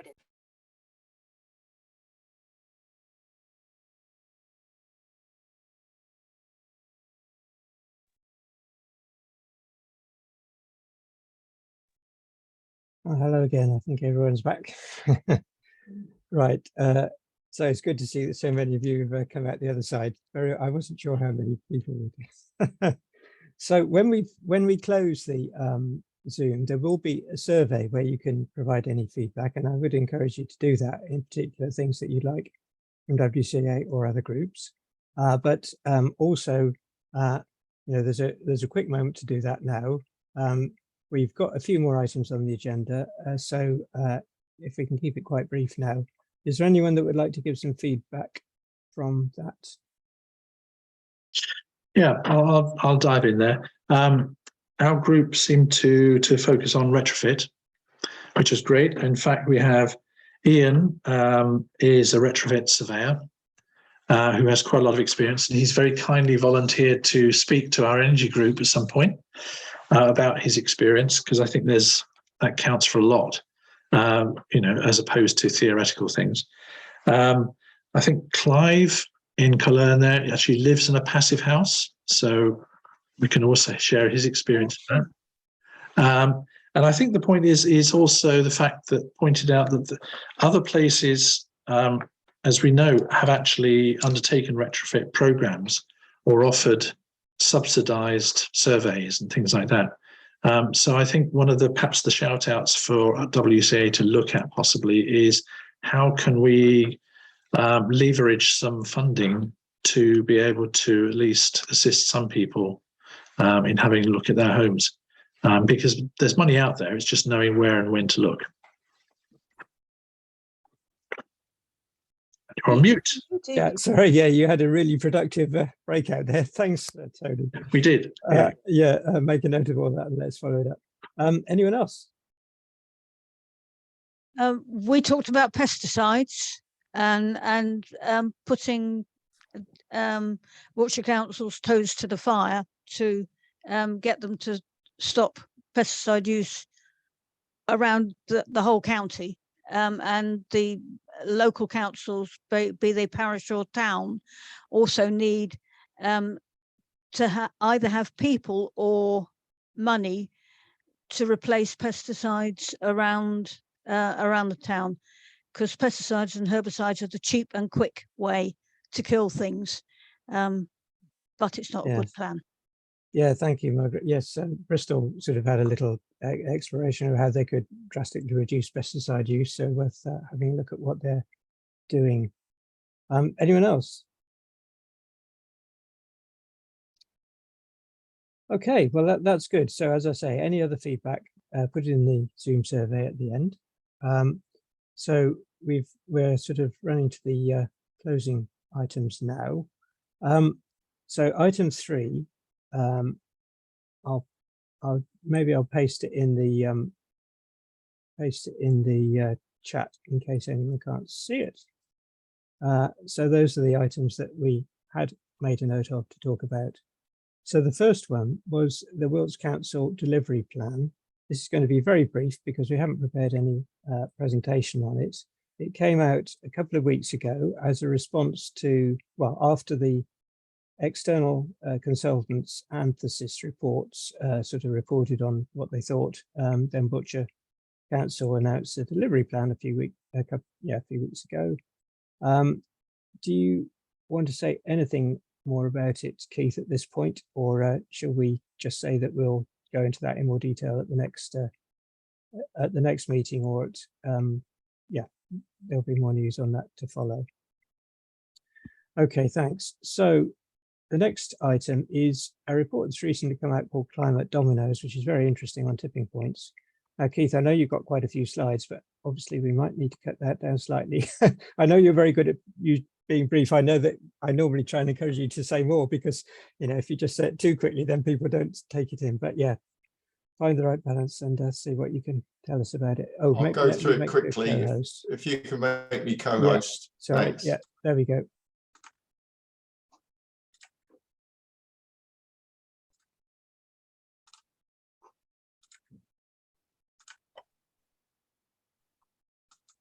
Right, I'm hoping people can see some slides that say tipping points and cascades. Correct? Yeah. Yep. Good. Most of my presentations are normally upbeat, optimistic, and full of cheer. I'm afraid this one is at the other end of the scale, so I'll be as quick as I can. Julian copied me on this report called Climate Dominoes, which I then read and was quite shocked by the implications. It deals with the way various tipping points around the planet are likely to be triggered at much lower temperature rises globally than you may have thought. In fact, some of them may have already been triggered. Tipping points being those points where something so major happens that you get past a point where the combination of the climate, the physical change taking place, like ice melting above Greenland, goes past the point where even if you then got carbon emissions back under control, you pass that point and it'll carry on melting for as long as it can. And then the worst thing about this report, the domino effect, is that different tipping points then start to impact other tipping points in other parts of the planet. And you get this kind of, well, it's hard to think of a descriptive adjective, very worrying cascade of events. And when they're interrelated, then you end up setting off a series of tripping points, like knocking over a row of dominoes, which might lead to a situation called hot house Earth in a few generations. And already we seem to have an indication that the poles of the planet are warming at +4 degrees C or even more sometimes a year. And if the tipping points in this report go through, we're talking about several meters of sea level rise. So if you fancy a cheerful hour, go and have a read of this report. And then I thought, well, hang on, this is just another report to scare people to death. So I looked at the names of the authors and where they're from. One of the guys used to be an Oil International coal and industry executive, and he's switched right over to the other side. It makes you think about it. And then the foreword was done by this guy, Sir David King. It comes over as incredibly believable, trustworthy guy. And if you've got less than time to read the report, I suggest when you're feeling superly upbeat and cheerful, have a listen to his 1.5-minute YouTube video. And then at the same time, The Guardian ran a very similar sort of summary document, which probably picked up on this report and other stuff, and came up with this dreadfully worrying graphic, which shows a whole list of these potential tipping points down one side, a temperature scale along the bottom. You can see where people think we are at the moment, 1.1 or 1.2 degrees C. And then this spread is the sort of uncertainty that the scientists have about when each of those individual tipping points might happen. The overriding message is, even if we get to just 1.5 degrees C, 1, 2, 3, 4, 5, 6, 7, possibly 8 or 9 of the big tipping points are likely to happen. I don't have anything cheerful to say about this presentation, I'm sorry. These are the ones that are really bad. Arctic sea ice. I didn't realize that when the ice gets lower, it's at a lower height above sea level, so it's warmer, so it melts quicker. Also, when it gets lower, algae can grow on the surface, so it gets darker, so the sun warms it more. And also, if the Arctic area next to the Greenland ice sheet is also got really warm, then rain falls upon Greenland instead of snow falling on Greenland, so that melts quicker. I apologize for not being one of my most cheerful ones. Here's the cascade effect. The dark shades are ones that at least these people believe have already happened. So Arctic sea ice, I know some years that's almost gone. You can sail a sailing boat now across the middle of the Arctic Sea. That's right next to Greenland, where a really thick ice sheet melts in the way I've just described. That has a massive effect because there's a load of warm sea around North Russia where all the permafrost is, so that melts quicker. The forests in all this huge part of Canada start getting impacted by changing climate. There's a terrible danger that all the melting ice goes as cold, unsalinated water into the Atlantic, which upsets the fine balance that makes the Gulf Stream move. Yes, it'll stop. And then the Gulf Stream is the bit that takes warm air currents and moves it up here and keeps our country as it is. And that has a huge impact on the rainforests, and even the warm waters can get all the way down to the massive coast of the Antarctic, start undermining the ice sheets there, make them out quicker. I'll move on. These are all the science statements. I won't go through them. Just a load of, and I put the names of the people and I read the statements several times, and it says a 1.5 degrees C target. Even if we could get all the politicians in the world to do something now that gets us to 1.5 degrees C, we're quite likely to go by a few of these tipping points. David King said this is a code red situation. No government's taking it seriously enough. And the final conclusion point in the report, which is not a very cheerful report, just decarbonising won't be enough. We have to work out how to then cool the planet down as well. Otherwise, we'll have gone past some tripping points at somewhere between 1.5 and 2, which will have such an impact that it'll have a much bigger effect on the planet. An avalanche of warming and system feedbacks that human action will no longer have the capacity to rein in. That is with my apologies again. You don't want to hear that at 9 o'clock in the evening, but I can't summarise the report in any other way. My comment is, did this happen to Venus? Ooh. I don't know. Will you have a look at where Venus is and what it's like? Yeah. Cheers. Maybe you should present that to Wiltshire Council Cabinet or something. I mean, devastating, really. It's brilliant presentation. I mean, even though it's cut down, all the salient points were there. Yeah. Well, thanks for that. Julian's point is that if we accept that this is accurate science, and I kind of think it is, you know, some clever guys at The Guardian went through it, and I've been through it, and the evidence just looking around. I see photographs of David Attenborough saying, look at the size of this glacier, having gone doof, doof, doof, doof, doof. And like the glacier will have taken 1,000 years or more, 5,000 years to form, and we got rid of it in 50. Well, so getting the CO2 back down online isn't going to make that glacier reform. The damage has been done. So how do you communicate that to politicians who can't even understand basic stuff? Sorry. Yeah. So I shared as well a report which was Patrick Balance briefing to MPs, which I again haven't looked at terribly detailed, but that was really just sort of encouraging MPs to stick to the net zero by 2050 type goal. This report sort of points out that even that's not really enough, but of course we as climate campaigners, you've got to keep that balance between keeping a hope alive and you know, being aware of what the real things that are going on are and why it's so urgent. So yeah, it's very tricky. In a way, it's difficult to do that just in 5 minutes. But thank you, Keith, for sort of just flagging it, and people can have a look at it, but don't get too dispirited. We're still going to do as much as we can, I think. Well, absolutely. It would be really good to think that we can leave a world to our children that they can live in. Every 0.1 of a degree matters. Yeah. And it's why things like methane are so urgent and important, because they're one of the things that can quickly bring things down a bit, but it does require quite drastic and fast changes.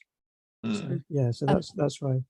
Sorry, can I just throw something in, Julian? Have people heard that the recent puzzling massive increases in methane have been explained by the fact that the warming of the climate has changed the chemical conditions that allow dissipation of methane within the 10-year normal cycle, and that is no longer happening because the chemical composition of the atmosphere is changed.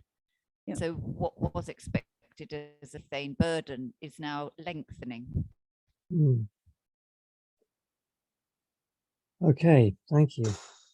Just another snippet that popped up into my box during the week is that because of the greater volume of CO2 in the air now, plants are producing more energetic food. So instead of having healthy crops, we now have junk food growing around the place, because it's all they can make so much more sugar because there's carbon dioxide available, and they just need that water, and they make sugar, and that's in all of the plants that we are growing in our fields. Thanks for that, Margaret. That's all right. I thought you'd enjoy it. The thing is that there are so many gotchas. There are hiding in the long grass. If we don't start advertising where these gotchas are and explaining why a little bit of extra carbon dioxide is actually desperately dangerous. Yeah. Okay, thank you. Right, so we've got about 10 minutes left, so I'll move us on.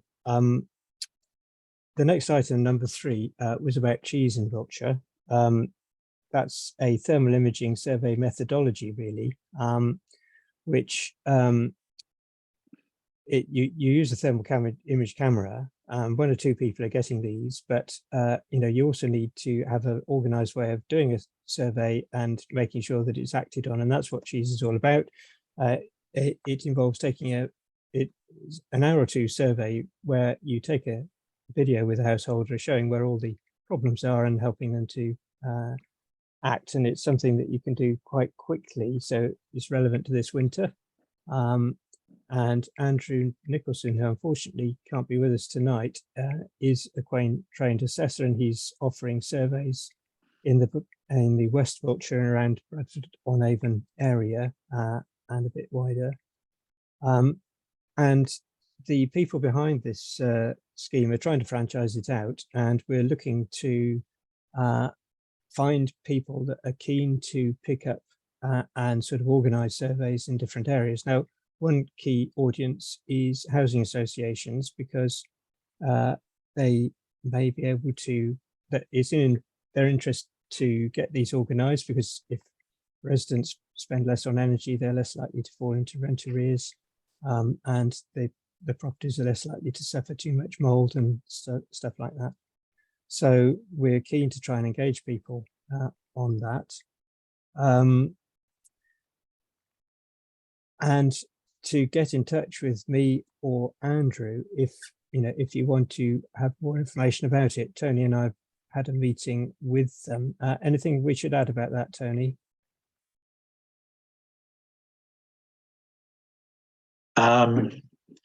No, I think that sort of covers it, given the time we have available. Yeah, exactly. We'll be doing more about it in the energy topic group, so it's now for the energy topic group really to come along and see what we're doing there.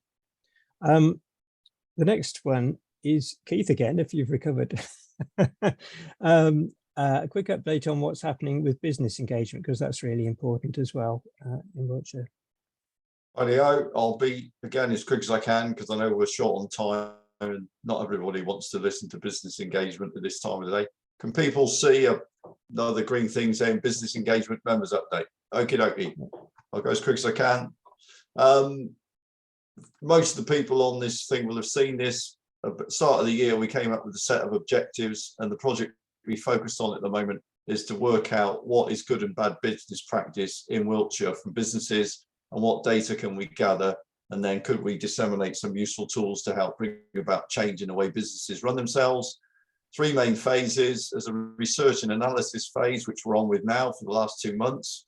Collaboration with other organisations has started, and we've also started engaging with some companies as we go through the process, which is actually good, because that feels like you're starting to nudge behaviour change. Current status, we've got this list of 50 companies that were suggested by members of the organisation, and we're working our way through those, doing an analysis against a framework to ask loads of questions about their governance, their policy, performance, targets, goals, actual actions they've taken. And then we score that and we get a report that we peer review. I recruited 13 citizen researchers, so that's great, we'll get 10 of them working and then maybe 3 or 4 by the wayside. But in fact, it looks like we've only really got 6 of those volunteers actively doing stuff, which is taking longer than I thought to get it done. And it means each volunteer ends up doing double the work they thought. As it is right now, we've got 30 firms where we're getting on with the job, nearly completed the initial survey. We have 27 of those completed business assessment forms uploaded, and 17 of those have been peer reviewed by other members of the group, because we peer review each score sheet before we present it to the company. And there's 20 firms yet to start. But we're cracking on in October because the holiday period's over. We hope to get the whole lot done by the end of October. Some early observations from me, from stuff we're picking up. There's a massive diverse range of how good quality and well done or poorly done this job is. Some firms do an excellent job, some are abysmal.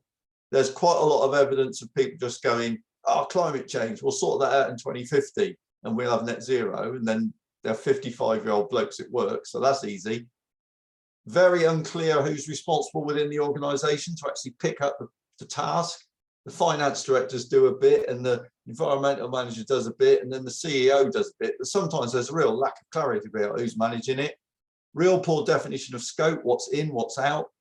No one says this report deals with our 3 sites in the UK only and this product range, and it deals with scope 1, 2 and 3, but blah, blah, blah. They just chuck some numbers and say we've done our energy report.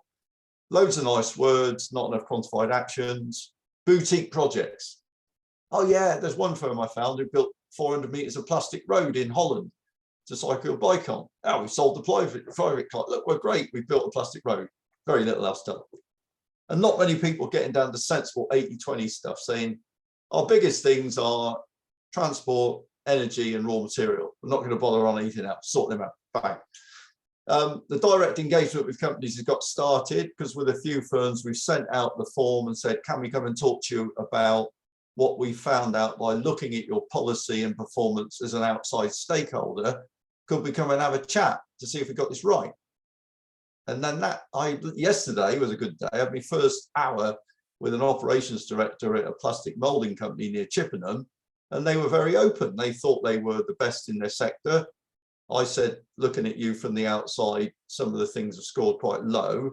And he offered a load more information about what they've actually done and wants to see why they haven't told the outside world about that. So that felt like a receptive person willing to change and improve. Other companies have just said, sorry, talk to the press office.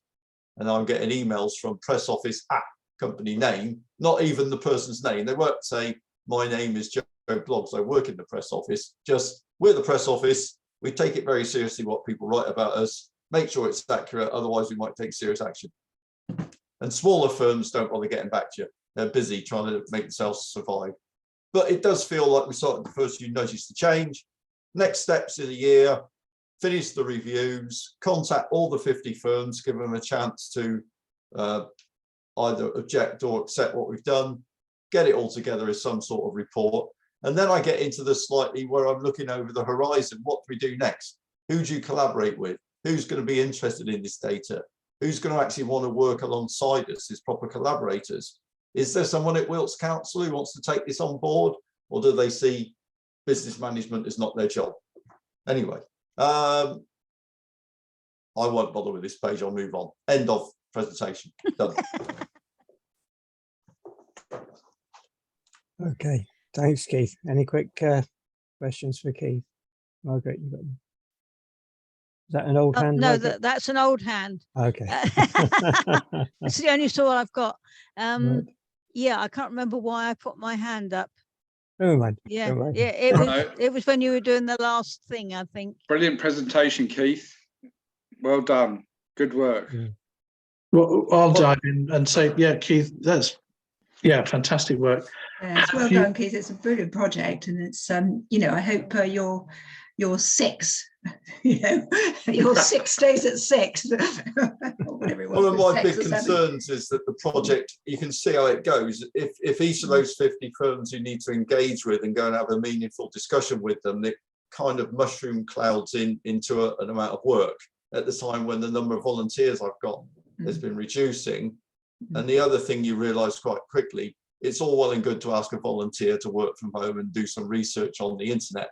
It's a massive ask to go and stand in front of an operations director of a big turnover firm and talk to them, in the way I can. You can see that I've got Luckily, my career has given me a load of confidence. I've been in business. I can talk to people with a real bit of clout. But if it's only me that does it, then I might be a bit of a one-man band, the Don Quixote of Wiltshire, going around tilling with companies to make them change their ways. Anyhow, there we are. Keith, have you contacted the LEP yet? Not yet. I wanted to wait until I'm nearly there. I think I'm getting to the point where I'm going to say, look, this report's coming. Do you want to get involved in how we turn it into a report and use it? So anybody, yeah, because I mean, they've a couple of years ago they did an energy strategy for Wiltshire. You know, this is part of their remit. So you know, I'd have thought they should be interested in what they're doing, and perhaps maybe even to assist or, you know, facilitate some of these meetings you're talking about. it would be really great if you went to some of the meetings alongside people from these organizations who I think it should be their job. Yeah. You know, that would suddenly make it look a load more, we'd have a bit more clout and a load more credibility. And it might actually mean that the size of the behavior nudge you generate is a bit bigger because you're pushing with something a bit harder. In the end, the whole point is to nudge behavior to get us to a better place more quickly. So a bit more clout, a bit more weight to the hammer that you use to do the nudge might create a bigger change. Who knows? Yeah. Yeah, and Business West as well. You know, Yeah, they're Business trying West. to do the same thing, and so linking up with them would be great. And then there's all the commerce boards, isn't there? You know, there's like a Chippenham Commerce Board, and they're like town commerce boards and things. One would think that they might be interested in allowing us to talk to companies in their groups and talk about what we're doing. Who knows? But again, that's another load of days out working. Yeah. Anyhow, that's what I'm doing, volunteer work. Yeah, thanks very much, Keith. And yeah, let's keep going on that, and obviously we can discuss it more at when we get together. Yeah. So last couple of things. I put down Wilts MP engagement. And I put a link. It's the online agenda has got more links in it than the one that I sent out via email. So you can follow the link to that about our Wilts MPs. We've now got what we used to have several ministers across Wilts. We've now got just two. It's all changed around, and the two that weren't before are now ministers in the cabinet. But obviously they've all got ministerial experience. They're quite senior, and talking to them about these things, in particular things like the tipping points report and the Patrick Balance briefing, which was available to all MPs and which I've circulated previously. Again, contact me if you want more details on it. It's very important, I think. And in Swindon, we've got 2 MPs, and we're seeing one on Friday. And I mentioned this earlier, actually. But I'd really like it if across Wilts, you know, local groups in each constituency sort of built a relationship with their MPs. And is anyone here in that position? Has anyone been talking to MPs about climate? Maybe other groups. Keith, yes, of course. You emailed James Gray, didn't you? And he said that he had seen this Patrick Balance presentation. I don't know if he might be worth showing him the one that you read the tipping points one. I don't know. Only in terms of sending lots of emails to one's MP, as nudged by people like Greenpeace and WWF, etc., etc. Yes. But I know that he gets at least 3 emails a week from me, and I don't ever get any meaningful feedback. Yeah. Well, I mean, that's the thing. I mean, if you ask if you can have a meeting, or, you know, especially if it's as a group, they're more likely maybe to do that, and it may be more likely to sink in as well, because they just get so many emails that, you know, are mainly dealt with by their assistants, don't they? I guess I should point out, I don't know if this is one of the 2 you mentioned, Julian, that Michelle Donnellan is now the Secretary of State for Culture, Digital Media and Sport. Yes. Yes. Is there any crossover that with what we're doing, would you say? Well, yeah, there's also, I mean, everything's got a crossover somewhere or another. I mean, there has been a thing about green sport. There's been a whole thing about the the control of the media by the right-wing fossil fuel backed industrialists. Yeah, selling a Channel 4, the only independent, anyway, yeah. I think the word on the street is that the Channel 4 sale is going to be off, isn't it? That's what I've heard. People were being hopeful a week or so ago, but I don't know whether it's actually going to come to fruition. And who knows what's going to happen? I mean, God, what a bloody mess this government's going to be. Honestly, every day it brings about another completely new bloody set of priorities. But the Channel 4 thing was a complete waste of time and direction, because Channel 4 doesn't cost the government any money anyway. So I can't see it's. I think we should move on. Someone sensible isn't going to have that as a priority. So. Okay, thanks. So last thing before the Zoom survey is about intergroup communication platforms. It's been great hearing from other groups today, and what I just wondered if anyone had any particular inputs today, and please put them in the Zoom survey as well, or mention something now if you want to, about how we can improve it. So at the moment we've got a Slack workspace and we haven't really properly launched it to all members, but if you want to join the Slack workspace, just email contact@wiltshireclimatealliance.org.uk and we'll send an invitation. I didn't put the invitation on the website because then anyone can join and you start getting, potentially you can get spam, although I don't think it's a big problem with Slack. But I can send email round with the follow-up and invitation to the Slack group. Slack is it's like a chat thing where the chats are organized into threads on topics, so you can follow the ones that you're more interested in. It's better than Facebook groups as a sort of more organized way. It's a more professional way really of sharing stuff. Keith uses it quite a lot for his projects. So there's that option, but it might also be useful to have a WhatsApp group or a Google group, which is like an email group that everyone can write to rather than just a sort of outwards one, which is what we've got at the moment. We use MailChimp. And we won't stop using that because it's very useful for organizing information, but having in addition an opt-in email group where people can share information. I know Shirley, if she's still there. Oh yeah, you're still there. Sends lots of good information, but it doesn't, it only goes to a small group really. It'd be nice if it went directly to other groups who might be interested in it. So has anyone got any quick thoughts or comments or places where they've seen this work well? I see Claire's got your hand up. Yeah, it wasn't, it's on a slightly different, but I thought possibly related point, which Dorothy's just reminded me of, which is one of the issues for WCA is how does anybody out with WCA know about WCA? And I rashly promised Dorothy I would go up to Cologne on Sunday, which indeed I did, and it was great to her event, at the Cologne event. And so I went with Wiltshire Climate Alliance leaflets, and I found people were really interested in Wiltshire Climate Alliance, and interested to know that it existed. And of course, at that event, I only had to talk to people and talk to them about Wiltshire Climate Alliance, which I was very pleased to do. And it was a great event, very nice. And so I just would encourage anybody who, can go to somebody else's event on behalf of Wiltshire Climate Alliance to do that and get some leaflets, because people were interested when I said, oh, well, you can go on the website and find out about this, and there's useful stuff about energy. You can go to the topic group about this, that, and the other. And people were, round and about were very interested in what was available from Wiltshire Climate Alliance. End. Yeah, thank you.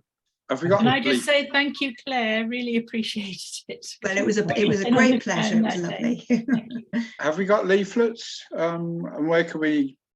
We have. There's one you can print off, or you can edit it and print it off if you want one that's slightly adapted to your local area, which is what I did in Swindon because it needed, slightly Swindon focus on it. I think what colour leaflets or? Yeah. I mean, you could make them black and white, I guess.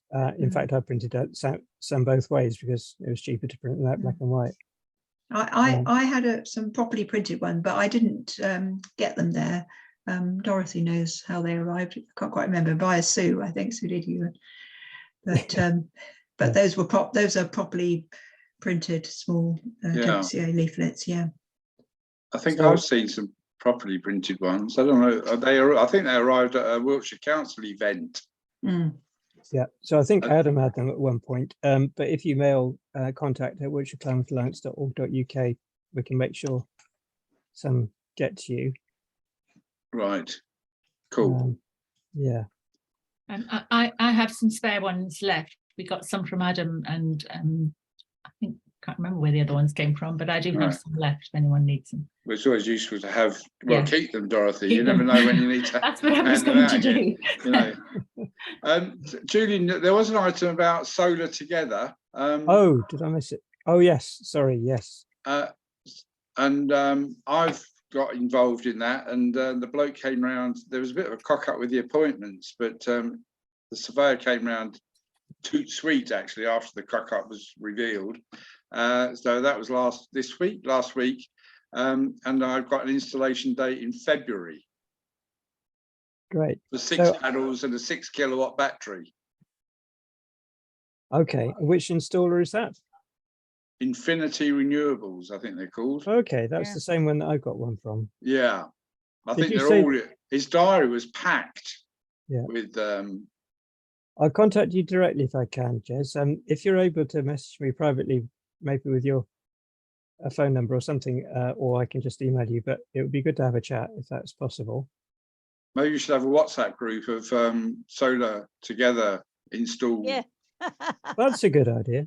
Yes. Yeah. WhatsApp does work. Yeah.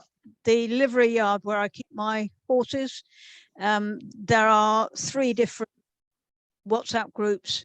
One so that you can go and make sure that somebody's going to put a jacket on your horse. One where you can just show off the photographs and chat. And there's another one. I can't remember what the third one is. Probably the boss lady. But it does work, and it's quite heavily used. Sorry? Yeah. Keith's got his hand up, sorry. Yeah, just really quickly on the solar energy thing, I've felt a little bit suspicious about just having this one firm, Infinity Renewables, recommended by the scheme, coming to be my installer. So I independently contacted another company recommended called Tile Energy. They were much quicker. The guy who came to did the survey was technically credible and quite good, and within a few days came back with a quotation. So, and then my meeting with the Infinity guys was put off because, again, the guy who was going to do the survey was ill, so that's gone back a couple of weeks. My plan is to compare and contrast the two and see whether it does feel like a proper scheme that saves you money or not. And then, of course, there's the really big thing as to whether you can face investing that much money in your house based on the payback you're going to get and the value of the stuff that's left. Because if you then tried to sell the house, and the first thing they said is, we don't like the look of all them panels on the roof, you've ruined a lovely looking house. It's not a particularly sensible investment. Anyway, there we are. I'll stop. Well, you wouldn't want to sell your house to a climate denier anyway, would you, Keith? Yeah. Surely. But what better investment are you going to get for those panels? What else are you going to invest that money in that's going to give you a better return? Absolutely. Yeah. That's a good point. Honestly, we've had panels for years. They pay for themselves. They pay for the whole electricity and gas for the house now. You can't do that with a car in your drive. Excellent. Okay. I have to convince the other financial person involved in the ownership of the property. Well, I not mean, invented here. Yeah, I mean, it's a lot easier if you started a long time ago, but yes, you yeah, know, well said, Claire. You know, but we've all got to start, and I have to say, my husband forgot to put in the reading, and I'm missing all my shopping money. That's what I live on. So my feed-in tariff. Is it tea time yet? I'm going short. Is it dinner time yet? Yeah. Right. Well, thank you. That I really enjoyed that. I hope everyone was found it useful. I better wrap it up now, I guess. Anyone's welcome to stay for chat afterwards if you want. But I'll stop the recording now.